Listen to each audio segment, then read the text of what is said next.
So I'm going to talk a little bit about some ideas I had about how one might use the TC classification in conjunction with Open vSwitch. I'm working with Netronome, and we do INIX, so we're doing offloads.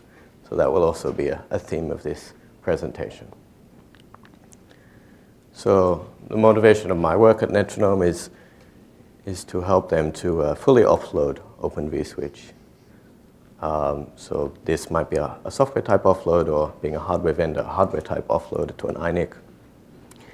And for me as an open source person, the critical thing is that we want to do this using mechanisms that are present in upstream. And if the required mechanisms aren't present, then we want to be part of the conversation and contribute whatever they are.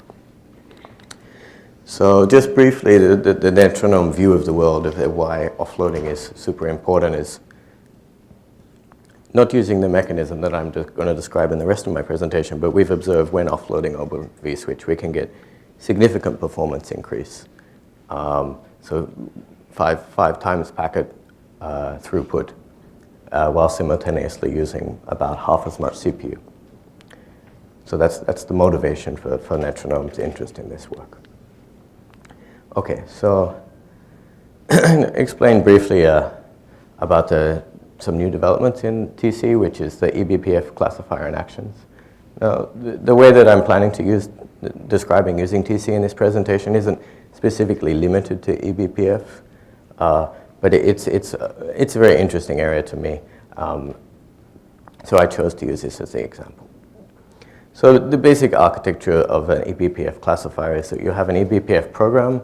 This is bytecode, and it is provided to the kernel from user space, and it describes some kind of, well, it's a little program that runs on the packet that classifies it and does something with it.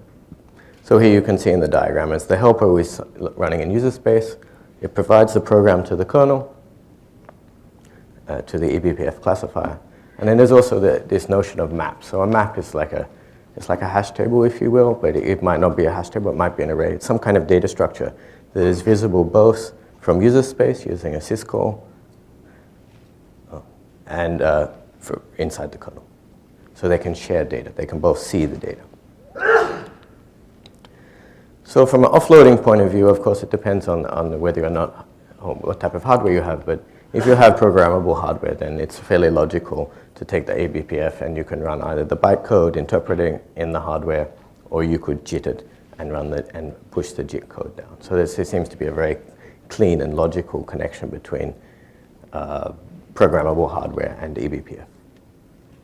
This is another reason I'm kind of interested in it, and why I chose it for the example for this presentation. So at the moment we have TC in the kernel, and it can do eBPF as per the previous slide. There's not really an offload facility for this, so we can't actually push it down into the hardware. So one possibility to allow this to happen would be, at the moment, the top half of this diagram, the kernel portion, that this exists. We have the ingress TC hook, and you can hang classifiers off that. An idea is to have an ingress -1 hook, -1 indicating that it is before ingress, although it doesn't really follow from this diagram. So this would be inside hardware. And so it would be managed by software, basically the same way that we currently manage the ingress table using TC, but it would be executed in hardware. So you could feasibly have a classifier in both the user space, in both the kernel ingress and the hardware ingress -1. So hinting, this is actually an idea that came from Nisira. So the basic idea here is that we do a partial offload of Open vSwitch. So the offload, in the case of TC running the kernel, would be a software offload, and it performs a classification. And then it stamps some kind of metadata on the SKB, and then the Open vSwitch data path, rather than doing the classification, it just uses this metadata to do a very fast flow lookup. And there we go. So the actions part, the application of the actions and so on and so forth, that still remains in the data path. It's unchanged. It's just the classification that's moved somewhere else. So here's my idea of how to implement this idea. What we can do is we can take the TC classifier, and then we can use the SKB mark, which is a field inside the SKB, which is the packet representation of packets in the kernel. We use this SKB mark to transport the metadata from TC into the data path. And then data path already can kind of look up based on the SKB mark, but you would, in this scenario, you would optimize that so it happened first. But we can make use of this maps facility of eBPF to synchronize these marks between the OVS user space and the TC classifier. So essentially, you could allocate marks as you go along, and the association between marks and flows would be shared between the eBPF and user space. And of course, we can then offload this. So this diagram sort of describes the pipeline, how it might work on the, is it the left? On the left side of the diagram, the packet comes in and it goes through the eBPF classifier. It does something with it. It then forwards the packet on to the kernel network stack, and it reaches the data path. Now at that step, it has the SKB mark. And data path does its normal processing, except that it's using the SKB mark to look up the flow rather than its user classifier, and then the packet is forwarded according to the actions of the flow, or dropped, or whatever. And then we also have the user space component of vSwitch, which is, of course, managing the flows in the data path, but it's also communicating with the classifier to firstly instantiate the eBPF program that's running in the classifier, but secondly, to share the marks, to share the classification, the marks used for classification by the map. And so this is basically the same as the previous diagram, but we've introduced the offload. So rather than TC running on the ingress in the kernel, it's running on TC in ingress -1, which would be in the NIC. So the packet flows through the same way. It's just that the classification and the marking occurs in hardware now rather than in software. Okay, I have a lot of extra time. Are you done? I have more slides. So. Well, please continue. Yeah. So sorry, these are the extra slides at the end, so I'll come back to the actual. Anyway, so this is a possible scenario that I reasoned through, although I have to say I haven't implemented this and tested to see if it works, of how this scheme, a scheme that might work using these building blocks I've discussed. So there's two scenarios. We have the flow miss and the flow hit. So we'll do the flow miss first.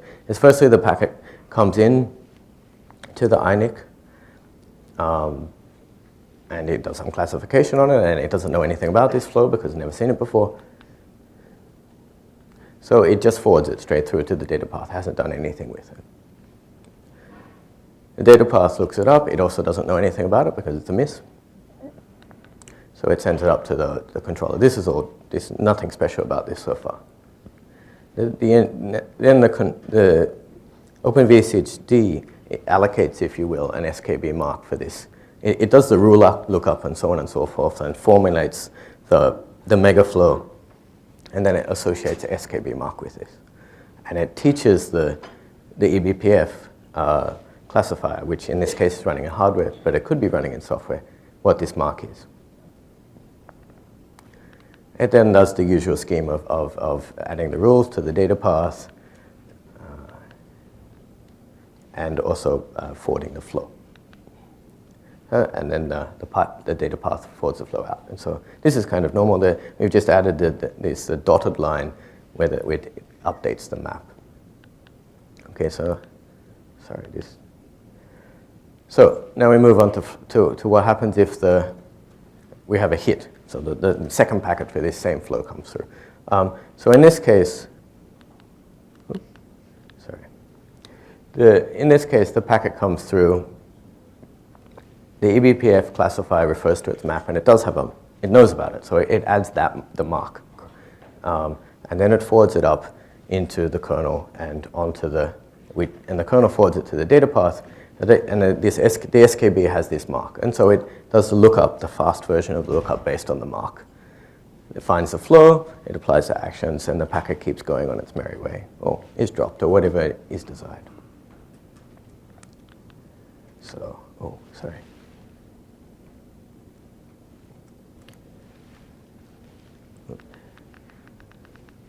Sorry to jump around a little. So that's kind of the end of my scheme. So we're doing lots of interesting research at Netronome and all sorts of fun ways to offload things, obviously the one I just talked about. I guess our main focus is a little bit different. We like to offload as much as OVS as we can. And I'm looking at maybe using the new switch dev interfaces in the kernel to make that happen. We're also interested in doing offloads driven by user space. So this is the match interface, which has been circulated by Intel and others. And really all manner of offloads. And so we see these as all fairly complementary to each other. And there we are. So thanks to most of the ideas presented in this presentation actually have come from the community. I've just kind of put them together in maybe a new way or maybe a not so new way. So I won't list the people, but I want to acknowledge that these aren't all original ideas. And thank you very much for your time.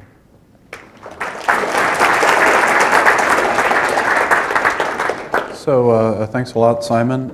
We have lots of time for questions. So if anybody wants to ask one, please come up to one of the microphones. Hi, Simon. You talk about hardware offload, but you have a specific model of the hardware because a lot of hardware, more programmable hardware, won't support eBPF. Yes. So what do you do for those hardware? Well, yeah, obviously the eBPF scheme is not applicable to hardware that can't support it. I think there is some scope to do a similar scheme to use like if you took the Flower TC classifier, which should be much more readily offloaded to a wider selection of hardware. I think a similar scheme could be made to work. You wouldn't be able to use the interaction with the maps because that's unique to eBPF. So forgive me if you answered this already. I'm always a little distracted at the beginning of a talk.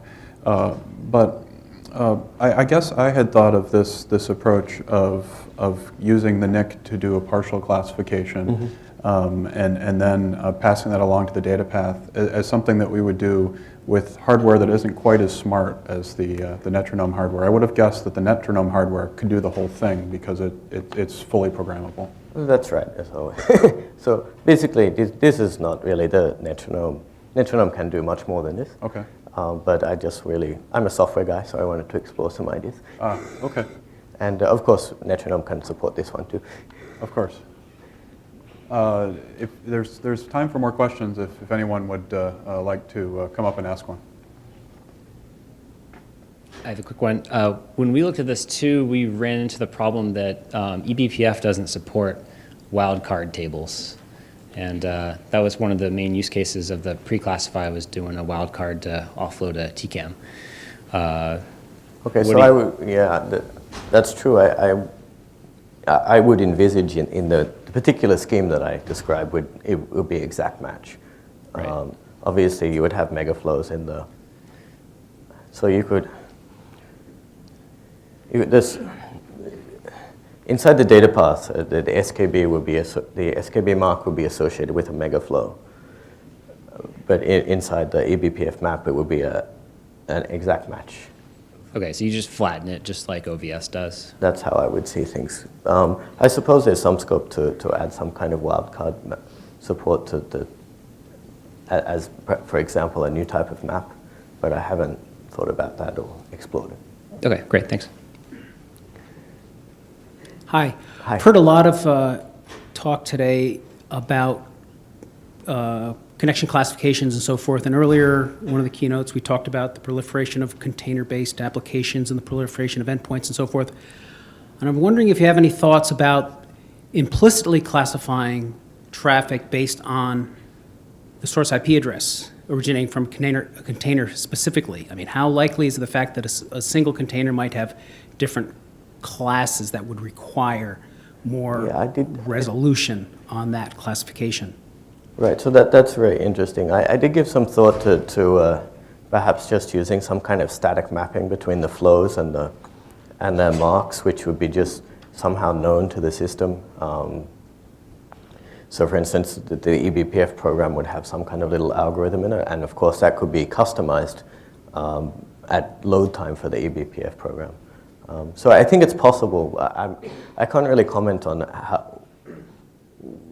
whether it would work in practice in terms of whether traffic would actually make that kind of system work. All right, if there are no more questions, then let's thank our speaker one more time.